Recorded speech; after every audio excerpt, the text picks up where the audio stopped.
Okay, so first question for you is how has the support that you received from St. Christopher's helped you on your journey?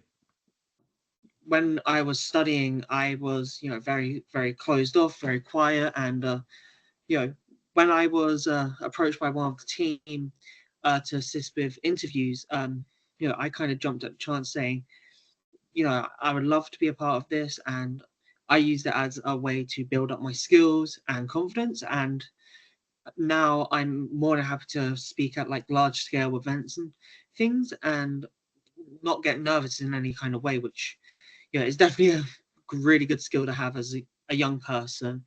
And another way St. Christopher's has also sort of helped me is definitely in my sort of building of life skills, such as cooking, sort of cleaning, and sort of understanding kind of what like day-to-day bills can look like, such as like gas bills, electric bills, um, rent, all of that kind of stuff. And I think that's, a really, really important skill to have, especially as someone who, of course, lives independently. So how did what sort of work did St. Christopher's staff do with you to help you build those skills? Um, when I moved into my training flat, um, one of the team members from the START program uh, actually sat down with me and went through kind of how every single bill works, and why they're important to pay, and kind of assisted me with, okay, how do I manage these kind of bills. And yeah, it was difficult at the start trying to get used to everything, but kind of over time it's definitely allowed me to get used to things and have a kind of time scale and organization to pay them on time. Has having that continued support after you moved out of your St. Christopher's placement when you moved into your training flat? That has that been a really key thing? It absolutely has, and I think it is important for everyone to sort of have that work with them post training flat, as it really helps you know the feeling of loneliness go away, as it can be a little isolating to live on your own independently after living in a semi-independent home or foster family, and just like I said, moving into a place where you're completely on your own and stuff on a day-to-day basis. It is really nice to have that knowledge that there is someone there that you can speak to at any time who is happy to help. I think that's a really important point because there's a lot of work, there's a lot of talk and work about kind of building the practical skills that you need for living more independently, and obviously that's really important. But I think, as you say, like actually the emotional shift is really huge. Semi-independent homes are such a sort of social environment, and going from that to just living on your own is quite a big shift. It's good to hear that you've been able to kind of be helped with that transition as well. So that's been mainly through the START project and through kind of staying close support that you've been able to get that support. Yeah, yes, yeah. I've gotten support from both programs. Next question then is, as a care leaver, what would you say is important for those working with young people in care to have knowledge of and understand? I do believe that people who work with young people should just understand that everyone is massively different in terms of care leavers and care experienced young people. As someone like myself is going to be completely different to the next young person that's spoken to, and everyone's got their likes, dislikes, and things that may upset them, and it's just having the skills to be like hyper flexible that Hmm. I think is important for people who work with young people to have. I also think patience is a massive one as well, because some young people are going to take quite a while to kind of get comfortable interacting with some of the staff, and that's not because the staff are bad in any kind of way. It's just that some young people, because of what they've experienced before coming into care, they may not feel safe or comfortable speaking to people they don't know. Yeah, it's asking quite a lot, isn't it, of young people to just instantly sort of be in a position to form a relationship with staff members that they don't know. Um, Yeah. I think staff members can forget that maybe sometimes because, from the perspective of staff member, they're thinking, I'm at work, this is my job, I need to do it well, and maybe not thinking that what does that look like to the young person? You're someone in their home, they don't necessarily know who you are, what your motivations are, all those kind of things. I think that's a really good point. What were some of the things that sort of allowed you to be able to build those working relationships with the staff members in your home? Um, I think it's just the level of interaction I had with the staff members that kind of built up that positive relationship. As like I said, used to be quite sort of, independent and not really sociable, and it was just kind of something that just grew over time, and me just kind of getting used to, speaking to them on a day-to-day basis. Uh, kind of allowed me to, really, really kind of, I'm trying to think of what I'm wanting to say here, but yeah, it's just through sort of, the passage of time, it really allowed me to build a positive relationship with the staff that, allowed me to, of course, have these kind of positive interactions with them and be able to do stuff collaboratively with members of staff, whether that be things that are for St. Christopher's or some stuff that is actually for myself.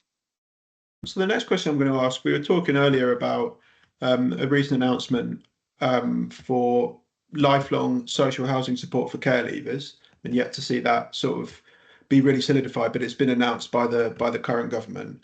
I guess with that in mind, is there anything you would like to see done by those in power to improve outcomes for young people leaving care? Yeah, I do think that, care leavers and care experienced young people should be made a lot more aware about sort of these kind of announcements that, people in power do make, because, a of lot of the sort of, young people who are in that care system may not actually interact much with sort of news stations or Mm. newspapers and such. A lot of them use sort of modern platforms to get their kind of information, such as social media. So I think, there should be a massive shift in the way that, this information is actually being, announced to care leavers and care experienced young people by, maybe people in power using social media, for example, or things. But another kind of shift I would love to see, people in power do is, making businesses a lot more, you know, uh, made businesses require to actually take on maybe care experienced young people in terms of work experience and, employment, as they unfortunately don't have as many luxuries as what someone who may have family members in a business would have. As a lot of work experience does actually come from sort of family members, and a lot of these, care experienced young people don't have such luxuries. So I think having a massive initiative push from people in power to make businesses actually open up more of these kind of opportunities to young people in care, I think that would be an amazing shift to have. Do you think that a step towards that could be one of the suggestions from the care review about making care experience a protected characteristic? Is that something that you think could help with a name like that? Absolutely. I think that with the amount of mental turmoil sort of care experience young people go through in their early stages of life, I do think that they should be a protected characteristic, as those negatives that they have to go through their early stages of life definitely has a massive long-term effect, whether that be any kind of trauma, or even you know down to even simpler things like maybe their education was affected by them Mm. having to be put into care, or maybe their speaking skills were affected because they weren't able to interact with people as much due to having to go through that care system. I mean, it hits all the sort of big things, doesn't it? Education, just general social inequality and social mobility issues, and housing, of course. It's all those kind of Yeah. huge issues in which care leavers are generally systematically disadvantaged. Um, But yeah, I guess thinking about it on a slightly smaller scale, are there any changes that you'd like to see organisations like St Christopher's make that would be practical for people leaving care?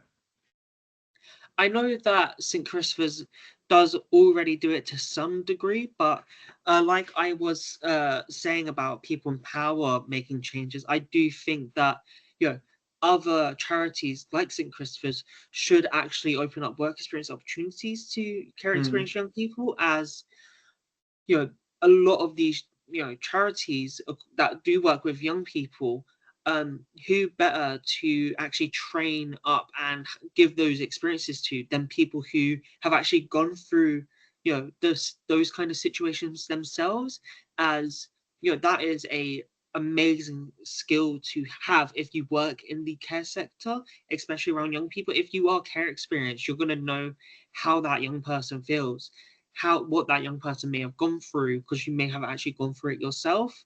And you know, I think that would actually really improve the way sort of staff and young people interaction may um, shift, especially, you know, if, like I said, that staff member or someone who's doing work experience is actually care experience themselves. Can I just ask what your personal experience of leaving care has been like? Of course, it has been positive, which I would say is quite a bit of an outlier, because that a lot of, you know, care experience young people and care leavers who of course move into leaving care, they do of course have a lot of challenges, especially when it comes to sort of finances and such. And you know, I have of course gone through some of those challenges myself, especially with the cost of living crisis that we are still in the midst of, as well as, you know, just money getting tighter and tighter every single month, it seems. Um, but you know, in terms of other things like just maintenance and, you know, uh, you know, social interaction, I think I've, you know, pretty had a pretty positive experience in that kind of regard. But I know there's going to be care leavers who are in the same situation as me, who may not have had as much of a positive experience. And I think, you know, young people and, you know, care leavers who are failing in that regard should actually have a little bit more focus on them, as you know, if we only celebrate, you know, the positive young people who are within, you know, not just in Christopher's, but within the care system as a whole, it's going to mean that those young people who may be struggling a lot more end up falling through the cracks. Mm. If you could share one piece of advice for staff members who might be working with young people about to go through the transition that you've spoken about, what would it be? Just make sure that you're interacting with the young people enough, as you know, a lot of the time when it comes to social workers outside of St. Christopher's, they have to deal with, you know, 20, 30, maybe even more, you know, young Mm, people on their sort of caseload. So that, you know, social workers and, you know, personal assistants don't have as much time for individuals. So I would say with St. Christopher's staff who work within sort of, you know, the START program and, you know, sort of other programs, I would say just maybe put a little bit of focus on sort of the young people who are, you know, living independently. mm. It's great to hear how kind of generally positive your transition to independent living's been, and it's real credit to you that you've managed that. How do you see the next few years for you?